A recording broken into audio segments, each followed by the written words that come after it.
اللہ اللہ اللہ اللہ اللہ اللہ اللہ اللہ الحمد للہ رب العالمین والصلاة والسلام علی حبیبہ محمد وآلہ وصحبہ اجمعین۔ اعوذ باللہ من الشیطان الرجیم، بسم اللہ الرحمن الرحیم۔ ہمارے مشائخ سلسلہ سے ہمارے سلسلہ کی طرح کسی سے بھی کوئی اور سلسلہ اس وقت دنیا میں موجود ہے؟ یہ ایک سوال ہے، اور شاید بڑا ہی غیر ضروری سوال ہے۔ اگر ہے تو ہمیں کوئی اعتراض نہیں، اگر نہیں ہے تو ہمارا اس میں کوئی نقصان نہیں۔ تو سوال پوچھنے کا بھی ایک ادب ہوتا ہے، ایک حد ہوتی ہے، اور وہ چیزیں پوچھی جاتی ہیں جن سے براہ راست واسطہ ہو۔ اگر کہیں اور ہو تو ہمیں اس میں کیا اعتراض ہے، اور نہ ہو تو اس میں ہمارا کیا نقصان ہے۔ بہرحال میرے علم میں کوئی ایسی بات نہیں ہے کہ کہیں نسبت اویسیہ کا کوئی اور سلسلہ ہے، اور شاید اگر ہوتا تو دنیا بھر سے لوگوں کو یہاں رجوع کرنے کی ضرورت پیش نہ آتی۔ دوران سالانہ اجتماع بعض ساتھیوں کی مختلف ڈیوٹیاں دارالعرفان میں ہوتی ہیں، جو ذکر بھی دوسرے ساتھیوں کی طرح ان کی ذمہ داریوں کی وجہ سے نہیں کر سکتے، تو کیا ان کو بھی ذکر کرنے والوں کی طرح کیفیات نصیب ہوتی ہیں؟ جو ساتھی ڈیوٹیاں دیتے ہیں اگر وہ کھانا نہ کھائیں تو کیا کھانا ان کو فطری طور پر، قدرتی طور پر مل جاتا ہے؟ اگر ظاہراً انہیں بھی کھانا پینا پڑتا ہے تو باطناً انہیں بھی ذکر اپنا کرنا پڑے گا۔ ڈیوٹی کرنے کا ثواب اپنی جگہ، لیکن یہ ضروری نہیں ہے کہ اگر وہ جب ذکر یہاں اجتماعی ہوتا ہے تو وہ ڈیوٹی پر ہیں تو اس میں شامل نہیں ہو سکے۔ تو جب فرصت ہوتی ہے تو وہ بھی اپنی محنت کریں، محنت کریں گے تو کچھ پائیں گے۔ اور اس بات پہ رہیں کہ میں نے ڈیوٹی کر لی ہے، اب اس کی ضرورت نہیں، تو ڈیوٹی کا ثواب ملے گا، ذکر کی کیفیات نہیں۔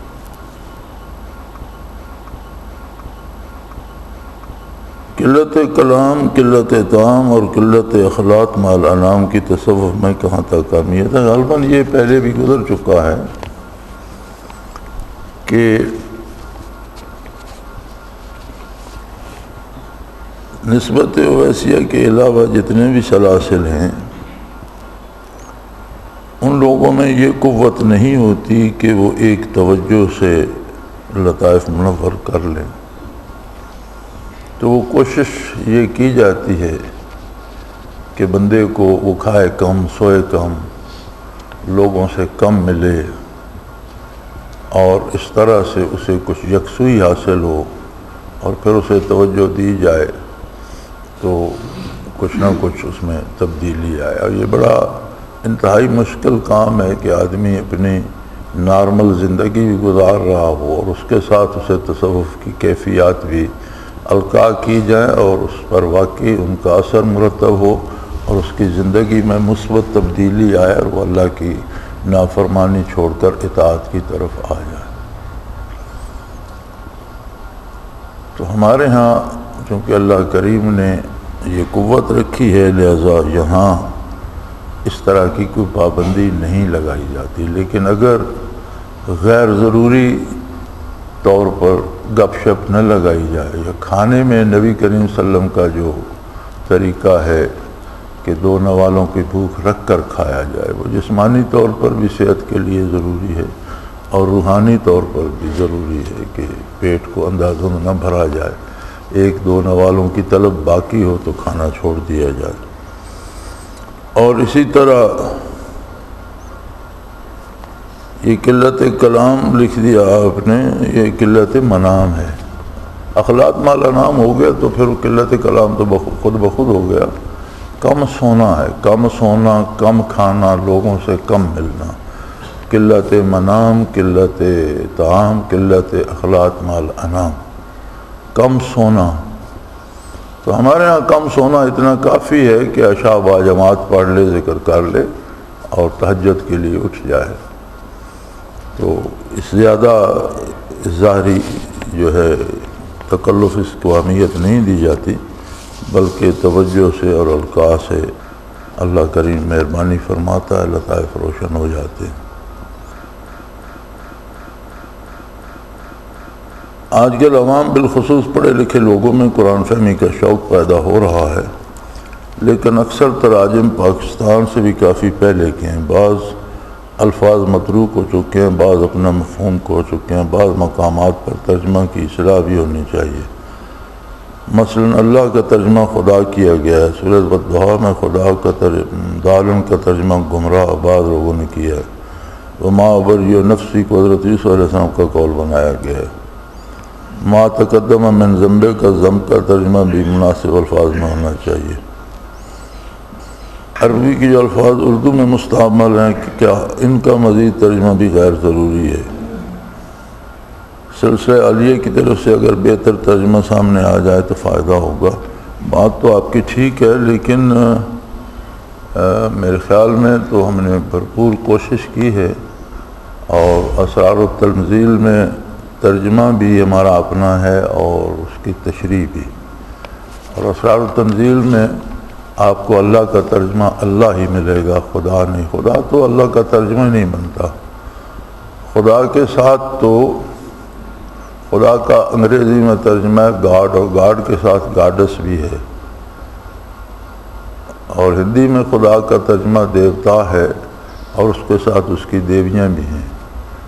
تو خدا جو ہے یہ ایک عام لفظ ہے، اور اکثر بتوں پہ اور اکثر ایک غیبی طاقت پہ بولا جاتا ہے۔ تو اللہ کا ترجمہ خدا درست نہیں ہے، بلکہ ہمارے ہاں تو اس حد تک پرہیز کی جاتی ہے کہ ہم خدا حافظ نہیں کہتے، اللہ حافظ کہتے ہیں۔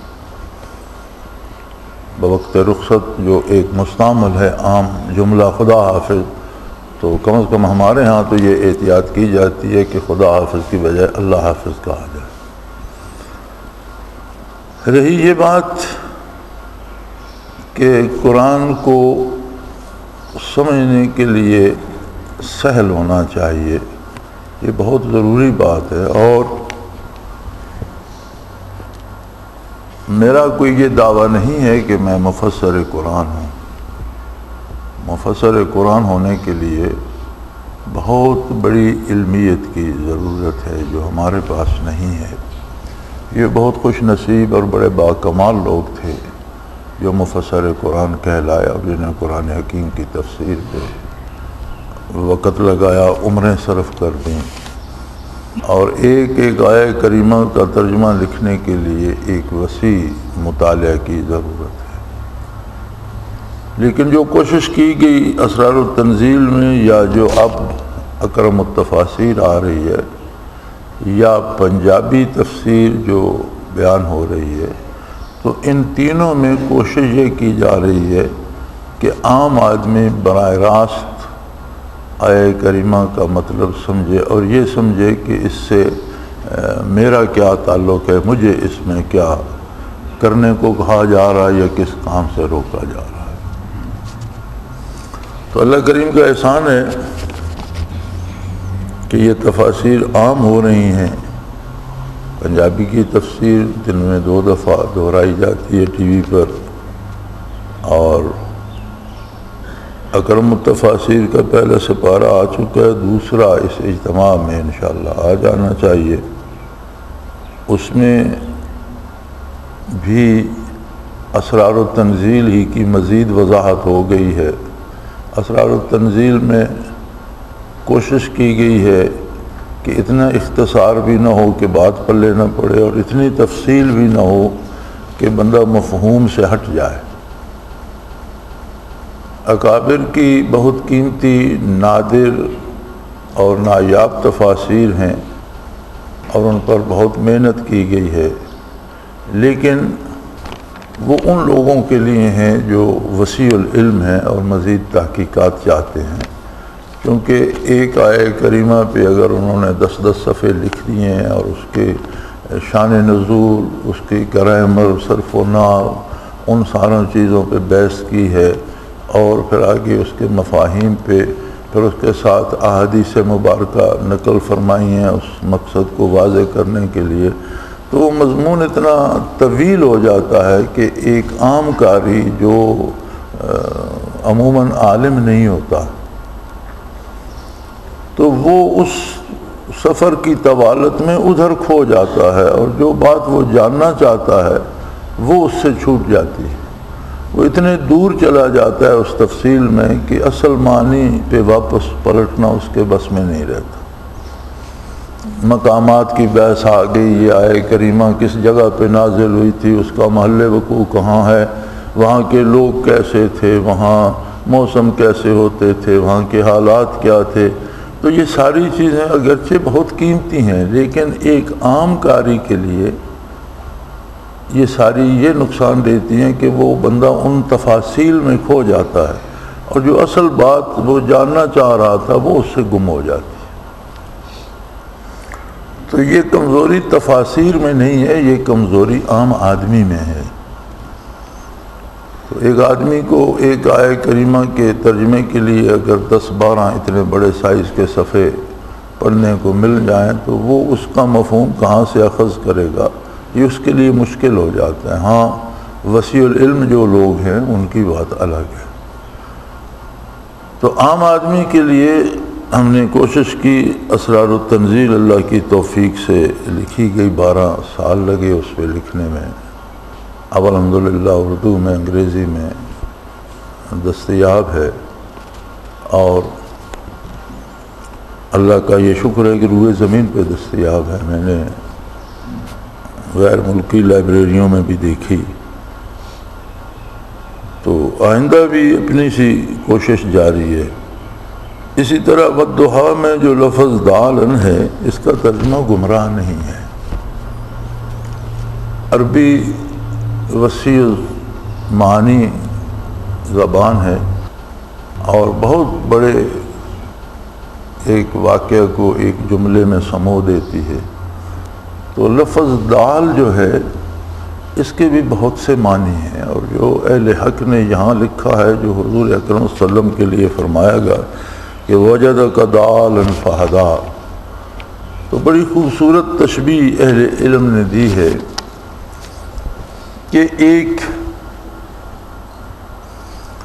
پھول کے پیچھے ایک غنچہ سا بننا شروع ہوتا ہے، اس پہ ڈالی پہ بنیاد پھول کی وہاں سے ہوتی ہے، لیکن اس کو پھول بننا ہوتا ہے، تو وہ وہاں رکتا نہیں، فطرتاً اللہ کریم نے اس میں ایک اضطراب رکھا ہوتا ہے، اس کی نمو ہوتی رہتی ہے، وہ غنچہ بنتا ہے، کلی بنتی ہے، اور پھر وہ غنچہ جب پھٹتا ہے اور پھٹ کے بھی بڑھتا ہے تب جا کر وہ پھول بنتا ہے۔ تو ایک اضطراب اس کی فطرت میں ہوتا ہے، اسے پھول بننا ہوتا ہے، اور پھول بننے تک اسے سکون نہیں آتا، وہ پھیلتا بڑھتا رہتا ہے۔ یہ اضطراب جو ہے انبیاء علیہ السلام کی فطرت میں بعثت تک اسی طرح ہوتا ہے، اور وہ ان کا مزاج اس طرف سرگرداں رہتا ہے، وہ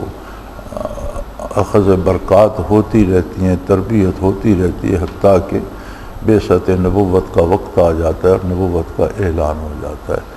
تو اس کیفیت کو فرمایا گیا، اور اس کا ترجمہ کیا گیا کہ ہم نے آپ کو جو یہاں پایا، تلاش میں پایا، جستجو میں پایا، وجدک ضالا، جس طرح غنچہ کلی بننے کے لیے اور کلی پھول بننے کے لیے بےتاب ہوتی ہے، آپ کے قلب اطہر کو ہم نے اس جستجو میں پایا، فطری طور پر وہ تھا، اور یہی وہ جستجو تھی جو بعثت علی سے پہلے حضور کو غار حرا میں لے جاتی اور مہینوں معتکف وہاں حضور رہتے۔ تو دراصل وہی تربیت ہو رہی تھی، وہی نمو ہو رہی تھی، وہی کلی پھول بننے جا رہی تھی، حتیٰ کہ غار حرا میں ہی نزول وحی کی ابتدا ہوئی۔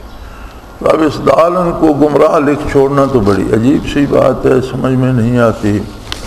کیونکہ دال کا لفظ معنی جو آئندہ تلاش کرنے والا بھی ہے اور راہ گم کردہ بھی ہے، گمراہ بھی ہے اس کے ترجمے میں۔ جس طرح ایک لفظ مولا ہے تو مولا کا معنی مالک بھی ہے اور مولا کا معنی آزاد کردہ غلام بھی ہے۔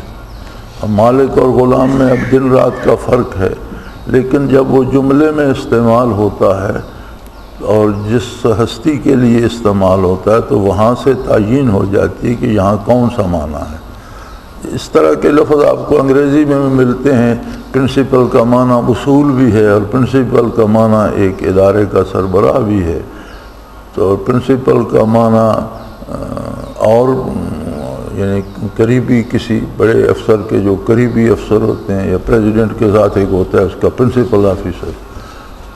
اب وہاں کون سا پرنسپل کا معنی کس جگہ لیا جائے گا، وہ جب جملے میں استعمال ہوتا ہے تو کس فرد پہ اس کا اطلاق ہو رہا ہے اور کس سینس میں وہ آ رہا ہے، وہاں سے معنی کی تعین کی جائے گی۔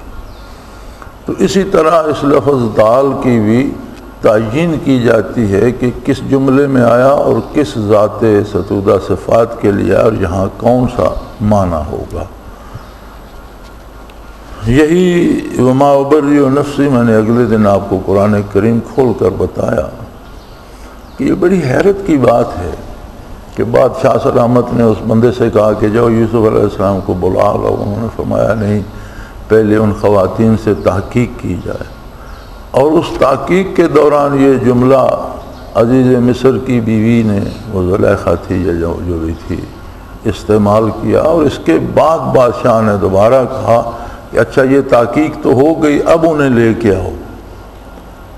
تو یوسف علیہ السلام وہاں موجود ہی نہیں ہے، ان کی طرف جملہ منسوب کیسے؟ نہ وہاں کوئی قرینہ صارفہ ہے۔ ایک ہوتا ہے اشارہ مل جاتا ہے، اسے قرینہ صارفہ کہتے ہیں کہ یہاں معنی اس طرف جائے گا، اس طرف تبدیل ہو جائے گا، وہ بھی نہیں، قرینہ صارفہ بھی کوئی نہیں، یوسف علیہ السلام وہاں موجود بھی نہیں۔ تو کسی ایک نے بزرگوں میں سے لکھ دیا ترجمہ کرتے وقت، باقی اسے نقل کیے جا رہے ہیں۔ تو بہرحال ہم نے کوشش کی ہے کہ ان چیزوں کی اصلاح کی جائے۔ اسی طرح ما تقدم من ذنب کا، اب لفظ ذنب کا جب اطلاق کسی بھی نبی اور کسی بھی رسول پر ہوگا تو وہ اس کی شان کے مطابق ہوگا، کیونکہ جہاں تک گناہ اگر اس کا آپ ترجمہ کریں گے ذنب کا نبی کے ساتھ، تو نبوت کی شرط عصمت ہے، یعنی گناہ سے معصوم ہونا شرط نبوت ہے۔ نبی ہوگا تو گناہ سے معصوم ہوگا، اور اگر اسے آپ گناہ کہیں گے تو وہ درست نہیں ہوگا۔ پھر انبیاء علیہ الصلاۃ والسلام کی عظمتیں اپنی ہیں، اور ہمارے لیے بہت سی چیزیں جو باعث ثواب ہیں، شاید کوئی بڑا آدمی کرے تو اس کے لیے وہ جرم بن جائے۔ ایک عام آدمی ایک جملہ کہتا ہے تو عدالت بھی کہتی ہے کہ اسے حق حاصل ہے، اس نے اپنا مقصد بیان کر دیا، لیکن اس طرح کا سخت جملہ کوئی وکیل کہتا ہے تو اس کا لائسنس منسوخ ہو جاتا ہے، کہ وہ عدالت کے آداب سے آگاہ ہے اور اس کا لائسنس یافتہ وکیل ہے اور حدود و قیود سے واقف ہے، اسے وہی بات کسی اور انداز میں اور سلجھے ہوئے انداز میں کہنی چاہیے تھی۔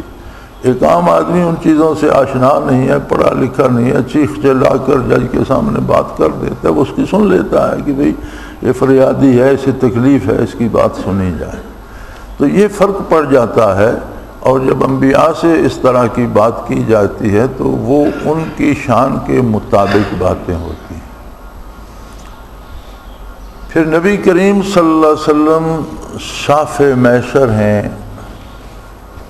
تمام امتوں کے لیے بھی اور اپنی امت کے لیے بھی۔ تو اگر آپ اس انداز سے دیکھیں تو کتنے گناہ گاروں کی شفاعت حضور فرماتے ہیں، اور آپ کے تو فعل کتنے گناہ معاف ہوتے ہیں۔ تو اس پس منظر میں حضور کی شان کے مطابق لیا جائے تو اس کا ترجمہ وہ نہیں بنتا جو عام الفاظ میں کر دیا جاتا ہے۔ ما تقدم من ذنبک وما تأخر، کوئی ایسی بات جو آپ کی شان کے مناسب نہ تھی، میل نہیں کھاتی تھی، آپ سے صادر ہو گئی یا کبھی آئندہ بس تقاضائے انسانیت بشریت ہو جائے تو اس پر آپ سے کوئی اس کا اثر آپ کی ذات، آپ کے درجات، آپ کے منصب جلیلہ پر نہیں ہوگا۔ تو یہ ترجمہ کر دیا جائے تو بات سمجھ میں آ جاتی ہے، اور عظمت رسالت کی عظمت کا ایک اور پہلو نمایاں ہو جاتا ہے، عظمت رسالت کا ایک اور پہلو واضح ہو جاتا ہے۔ لیکن سادگی میں حضرات اسے گناہ لکھ کر آگے نکل جاتے ہیں۔ اب یہ اللہ پاک مہربانی فرمائے تو جہاں تک ممکن ہو سکا وہ کوشش کی گئی ہے اسرار التنزیل میں، آپ مطالعہ فرمائیں، کوئی کمی نظر آئے تو پھر اس پہ بھی مزید اصلاح ہو سکتی ہے، ایسی کوئی بات نہیں۔ میرے خیال میں اب آپ لوگوں کے پاس سوال کرنے کو کچھ نہیں رہا اور آپ ادھر ادھر کی ہانک رہے ہیں، تو اس سے بہتر ہے کہ ہم قرآن ہی بیان کرتے رہا کریں۔ یہ سوال بھی ہیں، 4 سوال ہیں اور چاروں غیر ضروری ہیں۔ پہلا سوال ہے کہ درد دل کس کیفیت کو کہتے ہیں اور یہ حاصل کیسے کی جا سکتی ہے؟ وہ ایک شاعر نے کہا تھا کہ محبت کیا ہے، تاثیر محبت کس کو کہتے ہیں؟ محبت کیا ہے، تاثیر محبت کس کو کہتے ہیں؟ تیرا مجبور کر دینا، میرا مجبور ہو جانا۔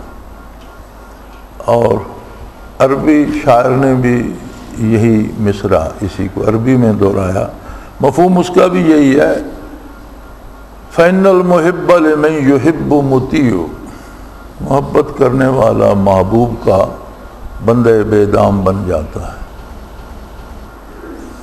تو یہ درد دل اللہ کریم کے ساتھ ایک رشتے کا نام ہے۔ وہ کیا ہے، جب وہ رشتہ قائم ہوتا ہے تو سمجھ آ جاتی ہے۔ لذت ایم ہے بخدا نشناسی تا نچشی، کہ اس شراب کا مزہ جب تک چکھو گے نہیں اس کا مزہ نہیں جان سکو گے۔ لذت ایم ہے بخدا نشناسی تا نچشی، کہ اس شراب کی لذت، وہ کہتا ہے اللہ کی قسم اس کی لذت تم جب تک خود نہیں چکھو گے اس کو نہیں جان سکو گے۔ تو کسی بھی کیفیت کے بارے یہ پوچھنا یہ کیا ہے اور یہ کیا ہوتا ہے، تو آپ ایک دفتر لکھ دیں، وہ آپ اسے نہ ڈسکرائب کر سکتے ہیں نہ اگلے کو۔ آپ ایک عام بھوک ہے، آپ پوچھ رہے ہیں بھوک کیا ہے، بھوک سے کیا ہوتا ہے، تو آپ تشریح کرتے رہیں، کچھ نہیں ہوگا۔ ایک وقت بندے کو کھانا نہ دیں، شام تک اسے سمجھ آ جائے گی بھوک کیا ہوتی ہے اور اس سے کیا ہوتا ہے۔ غصہ ایک کیفیت ہے، آپ سوال کرتے رہیں غصہ کیا ہوتا ہے اور وہ کیسے آتا ہے، نہیں سمجھ آئے گی۔ اسی بندے کو بیٹھے بٹھائے ایک تھپڑ مار دیں اسے سمجھ آ جائے گی، جو رد عمل اس میں پیدا ہوگا اسے پتہ چل جائے گا کہ غصہ کیا ہے، اس سے کیا ہوتا ہے۔ تو یہ کیفیات ہیں تعلق باللہ کی۔ آپ اللہ اللہ کریں، اللہ کریم سے تعلق پیدا کریں تو سمجھ آ جائے گی۔ یہ بھی سوال ایسا ہی ہے، جب انسان کا اپنا آپ مٹ جاتا ہے یا فنا ہو جاتا ہے تو کیا بچتا ہے؟ یہ مٹ جانا اور فنا ہونا 2 طرح سے ہوتا ہے۔ ایک قطرہ آسمان سے ٹپکتا ہے کسی صحرا میں اور ریت میں جذب ہو جاتا ہے، مٹ وہ بھی جاتا ہے۔ ایک قطرہ آسمان سے ٹپکتا ہے اور سمندر میں گرتا ہے، مٹ وہ بھی جاتا ہے۔ لیکن جو سمندر میں گرتا ہے شاید وہ ابھرتی ہوئی ہر لہر کے ساتھ ہو، اور جو ریت میں گرا وہ واقعی ضائع ہو گیا۔ جو سمندر میں گرا ہو سکتا ہے وہ کسی سیپ کے منہ میں چلا جائے اور سمندر سے کوئی لال آبدار بن کے نکلے۔ تو یہ فنا ہونے کے اپنے اپنے مقام ہیں۔ تو اپنا آپ دنیا کی محبت میں بھی مٹ جاتا ہے، اپنا آپ اپنے آپ کو بڑا بنانے میں بھی مٹ جاتا ہے، اور اپنا آپ محبت الہی میں مٹ جاتا ہے۔ اب کون کہاں مٹتا ہے اور اس پر کیا کیفیت وارد ہوتی ہے، وہ جب مٹتا ہے تو اسے سمجھ آ جاتی ہے۔ یہاں نہ آئے تو آنکھ بند ہو تو آنکھ کھل جاتی ہے، پتہ چل جاتا ہے کہ ہم کہاں مٹے اور اس کا نتیجہ کیا ہوا۔ جس انسان کی روحانی بیعت ہوتی ہے، کیا اس کے لیے یہ جاننا ضروری ہوتا ہے کہ اسے کیا عطا ہوا؟ بڑی اچھی بات ہے، اسے جاننا چاہیے۔ اور عموماً مشاہدہ نہ ہو تو وجدانی طور پر بھی سمجھ آ جاتی ہے۔ اور جو کچھ عند البیت عطا ہوتا ہے اس کے دنیاوی مفاہیم ہوتے ہیں۔ کسی کو کتاب عطا ہوتی ہے، کسی کو جانماز، کسی خاتون کو تسبیح یا چادر، کسی کو علم، کسی کو تلوار۔ تو اس کے دنیاوی جس طرح خواب کی تعبیر ہوتی ہے اس کے دنیاوی مفاہیم ہوتے ہیں، اور وہ کام کرنے کی استطاعت پیدا ہو جاتی ہے، توفیق عطا ہو جاتی ہے۔ کسی کو قلم عطا ہوتا ہے تو اس کے قلم سے دین کی خدمت ہونا شروع ہو جاتی ہے۔ کسی کو مختلف چیزیں جو ملتی ہیں تو ان کے اثرات زندگی میں آتے ہیں۔ جو ذاکرین دنیا سے گزر گئے کیا ہم ان کو اپنے ساتھ ذکر میں شامل کر سکتے ہیں؟ کیوں آپ کے دنیا میں سارے مٹ گئے؟ جو زندہ ہیں ان کو کیوں شامل نہیں کرتے؟ جو دنیا سے گزر گئے وہ تو اپنی منزل پر پہنچ گئے۔ دنیا سے جانے والے کے لیے اگر کوئی کرنا چاہے تو نفلی نیکیاں کرے اور ان کا ثواب اسے بخشے، تلاوت کرے، تسبیحات پڑھے، صدقہ دے، خیرات کرے، نفلی حج کرے۔ کوئی بھی نفل عبادت آپ کا ایک بیلنس ہے، آپ کسی زندے کے اکاؤنٹ میں بھی ٹرانسفر کر سکتے ہیں، اور جو مر چکے ہیں ان کے اکاؤنٹ میں، چونکہ معاملہ اللہ کے ساتھ ہے، بندوں کے ساتھ نہیں۔ آپ نے عبادت کی، نفلی فرض عبادت، وہ اپنی ذمہ داری ہے، وہ تو کرنی ہی کرنی ہے۔ رہی نفل عبادت وہ آپ کا سرمایہ ہے۔ اب آپ کو کسی کو دینا چاہتے ہیں تو اس میں زندہ مردہ کی قید نہیں ہے، آپ اپنی نیکی کسی زندہ کو بھی دے سکتے ہیں۔ مردہ کے لیے بھی دعا کر سکتے ہیں کہ یا اللہ میرا یہ بیلنس اس کے اکاؤنٹ میں کر دے۔ تو وہ اللہ کریم کا اپنا ایک نظام ہے اور ایصال ثواب درست ہے۔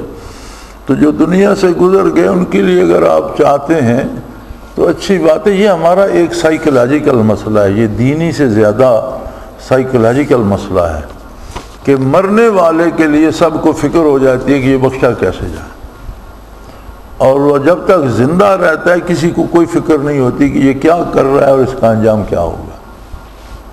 یعنی ہمارے ساتھ ہماری اولاد ہوتی ہے، ہمارے ماں باپ ہوتے ہیں، ہمارے ازواج ہوتے ہیں، رشتہ دار ہوتے ہیں، تو زندگی بھر ہمیں کوئی فکر نہیں ہوتی کہ بیوی کیا کر رہی ہے تو اس کا انجام کیا ہوگا، بیٹا کیا کر رہا ہے اور اس کا انجام کیا ہوگا، والدین کیا کر رہے ہیں اور ان کی عمر کیا ہے اور اب یہ کر کیا رہے ہیں۔ 80 سال کے لوگ ہیں، وہ نماز روزہ نہیں کرتے اور کوئی انہیں بچہ پیار سے محبت سے اس طرف نہیں لاتا۔ اگر کوئی کہتا بھی ہے تو وہ بھی جھڑک کر کہتا ہے کہ بابا نماز کیوں نہیں پڑھتا۔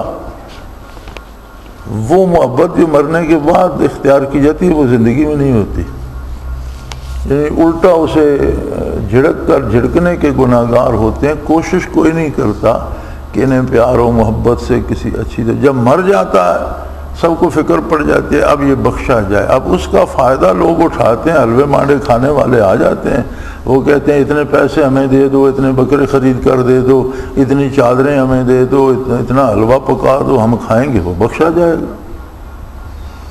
تو یہ جو ہماری ایک سائیکولوجیکلی ایک خواہش ہوتی ہے، اس کمزوری کا فائدہ لوگ اٹھاتے ہیں اور ہم سے پیسے لیتے ہیں، ہم سے کھانے کھاتے ہیں، موج میلہ کرتے ہیں، مرنے والا جانے اور اس کا خدا جانے۔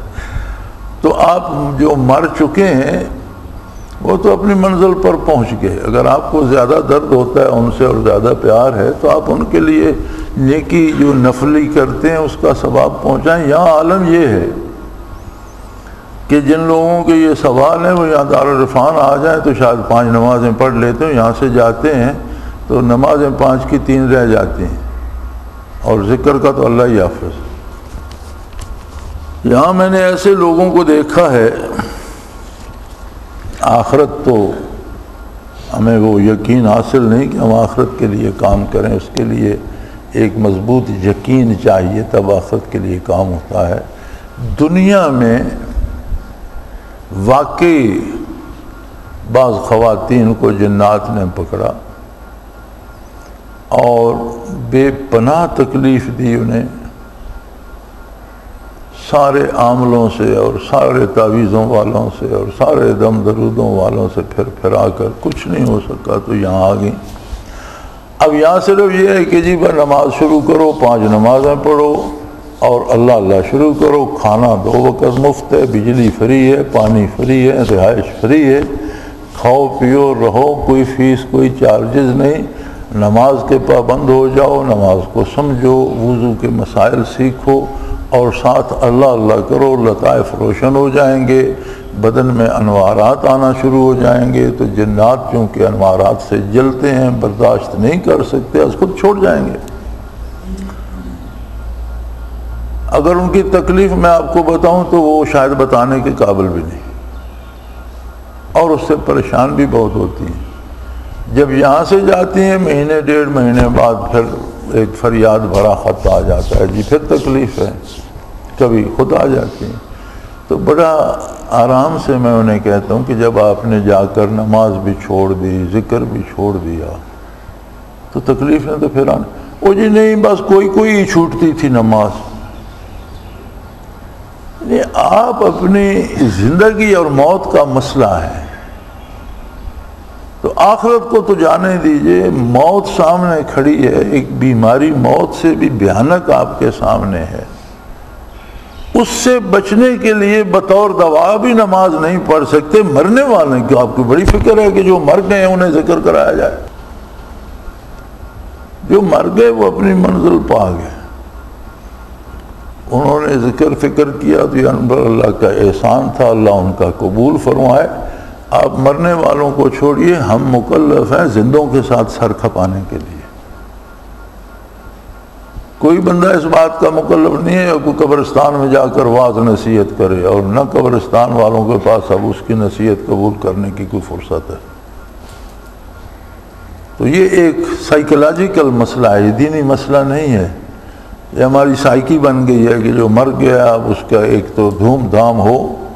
وہ کوئی بندہ تھا, وہ امارات میں ملازمت کرتا تھا اور دین سے تو واسطہ نہیں تھا, پیسے کافی تھے, اس کی ماں مر گئی اور گاؤں کے باہر سڑک تھی, سڑک قبرستان کے درمیان سے گزرتی تھی, دونوں طرف قبرستان تھا.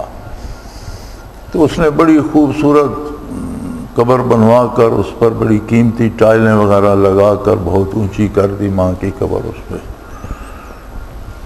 تو کوئی بندہ اس کا دوست تھا, وہ آیا اور بڑا افسوس کیا کہ اماں جی کا بہت افسوس ہے, اللہ انہیں جنت نصیب. تو وہ پکڑ کر لے گیا. وہ کہنے لگا ان دونوں قبرستانوں میں دیکھو, اماں کی قبر کے ساتھ کی کسی کی قبر ہے؟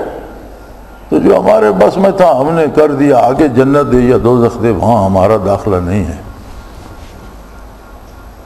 اب جنت دوزخ میں ہم کچھ نہیں کر سکتے, لیکن ان دونوں قبرستان والوں سے کہو کوئی سر اٹھا کے دیکھے تو صحیح, سب پر اماں نے لات پھیر دی ہے. تو مرنے کے بعد ہم یہ چاہتے ہیں کہ ہمارا مردہ سب پر لات پھیر جائے. مرنے والا اپنی منزل پر پہنچ گیا. اور میں نہیں سمجھتا کہ کسی کو کہا جائے کہ جس بندے کو پچھلے سال دفن کیا تھا اس کی قبر کہاں ہے, تو قبرستان سے ہمیں شاید قبر 1 سال بعد بھی نہ ملے. کہ 1 سال میں وہاں مزید اتنی قبریں بن چکی ہوں گی, ہم سال بھر فاتحہ پڑھنے کے لیے گئے نہیں ہوں گے, تو مشکل ہے کہ 2-4 سال بعد تو خیر ملتی ہی نہیں. چونکہ ایک عجیب موت, ایک عجیب فاصلہ ہے. زندہ آدمی 50 سال بھی باہر رہے تو ایک ربط رہتا ہے، آ جائے گا، کبھی فون آ گیا، کبھی خط لکھ دیا، کبھی پیغام آ گیا۔ مرنے والا اس طرح سے ٹوٹل سے نکلتا ہے جیسے وہ تھا ہی نہیں۔ لیکن ایک سائیکولوجیکل مسئلہ ہے کہ ہم وہ ساری قبروں پر اس کی لات پھیرنا چاہتے ہیں، تو اسی خیال سے بڑی عالی شان قبریں بنائی جاتی ہیں، ان پر شیڈ بنائے جاتے ہیں، اوپر وہ لنٹر ڈال کر تو چھپر ڈالے جاتے ہیں۔ مرنے والے کو اس کی کیا ضرورت ہے؟ اگر آپ نے اتنا ہی خرچ کرنا ہے تو کسی غریب کو ایک کمرہ بنا دو اور اس کا ثواب مرنے والے کو پہنچا دو۔ اس لنٹر کے شیڈ کو وہ کیا کرے گا؟ پھر وہ قبرستانوں میں ہم نے دیکھا ہے کہ چرسی، افیمی اور جواری ان شیڈز کا فائدہ اٹھاتے ہیں، قبر کے گردا گرد بازیاں لگی ہوتی ہیں، ساری رات قبرستان آباد رہتے ہیں، دن کو اجڑ جاتے ہیں، رات کو پھر وہ نشئی آ جاتے ہیں۔ تو یہ ایک سائیکولوجیکل مسئلہ ہے۔ مرنے والا اپنی منزل پہ پہنچ گیا، اگر وہ ذاکر تھا تو اللہ اس کی محنت قبول فرمائے، اگر وہ غافل تھا تو اللہ اس کی کوتاہیاں معاف فرمائے۔ ہم اس کے لیے دعا کر سکتے ہیں اور کرنی چاہیے۔ ہمیں اگر واقعی محبت ہے، پیار ہے، تو کوئی نفلی نیکی کریں اور وہ اس کو ایصال ثواب کر دیں۔ اب شاہ جہاں نے بیوی پر جتنا بڑا تاج محل بنایا تھا، یہ کروڑوں روپے مساکین کی آبادکاری پہ لگا کر اسے ایصال ثواب کرتا تو اسے بہت فائدہ ہوتا۔ تو تاج محل کھڑا ہے اور شاید کب تک کھڑا رہے گا، لیکن مرنے والے کو تاج محل کا کوئی فائدہ نہیں۔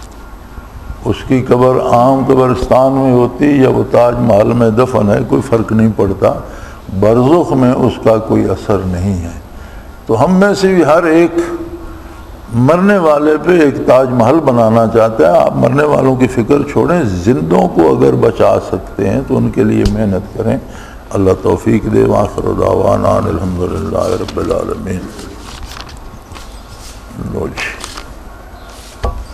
الحمدللہ رب العالمین، والصلاة والسلام علی حبیبہ۔ اللہم ربنا لا تقتلنا بغضبک ولا تہلکنا بعذابک واعف عنا قبل ذلک۔ اللہم ربنا لا تسلط علینا من لا یرحمنا، انت ولینا فی سفرنا وحضرنا فی مالنا واہلنا، انت ولینا فی الدنیا والآخرہ، توفنا مسلمین والحقنا بالصالحین۔ اللہم انصر الاسلام والمسلمین، اللہم علی کل شیء قدیر، وصلی اللہ تعالی علی حبیبہ محمد برحمتک یا اللہ اللہ اللہ اللہ اللہ اللہ اللہ اللہ۔ حضرت امیر محمد اکرم آوان مد ظلہ العالی دارالعرفان منارہ ضلع چکوال میں سالہ سال سے قرآن و حدیث کے اوپر خطابات کر رہے ہیں اور سلسلہ نقشبندیہ اویسیہ کے مطابق لوگوں کو ذکر الہی کی تربیت دے رہے ہیں۔ وہ قرآن پاک کی تفسیر ترتیب وار بیان کر رہے ہیں۔ تفسیر قرآن کو وہ موجودہ ملکی اور بین الاقوامی حالات کے مطابق بیان کرتے ہیں۔ موٹر وے سے کلر کہار کے انٹرچینج سے نکلتے ہوئے، کلر کہار کی جھیل سے ہوتے ہوئے، میانی، بوچھال اور نور پور سے گزرتے ہوئے دارالعرفان منارہ پہنچ سکتے ہیں۔ حضرت امیر محمد اکرم آوان نے بچیوں اور بچوں کی دینی اور دنیاوی تعلیم کے لیے سقارہ اکیڈمی کے نام سے ایک درسگاہ بھی قائم کی ہے، جس کا افتتاح ملک پاکستان کے صدر جنرل محمد ضیاء الحق نے اپنے دست مبارک سے کیا تھا۔ وہ تمام احباب جو اسلام کی طلب رکھتے ہیں، ان سے گزارش ہے کہ دارالعرفان منارہ ضلع چکوال میں امیر محمد اکرم آوان صاحب کے خطابات سے مستفید ہوں۔ وہ ہر جمعے کو نماز سے پہلے بیان فرماتے ہیں۔ ہر ماہ کی پہلی اتوار کو ماہانہ اجتماع ہوتا ہے، جس میں آپ خصوصی خطاب فرماتے ہیں اور پاکستان کے چاروں صوبوں سے احباب اس اجتماع میں شرکت کرتے ہیں۔ اس کے علاوہ یہاں سال میں 2 مرکزی اجتماعات بھی ہوتے ہیں، ایک رمضان المبارک میں اعتکاف کا اجتماع اور دوسرا جولائی اور اگست میں 40 دن کا اجتماع ہوتا ہے، جس میں روحانی تربیت کی جاتی ہے۔ اپنا خون سیماب دے کر اتنا ہم کر جائیں گے، نام آقا کا چمن میں پھر رقم کر جائیں گے۔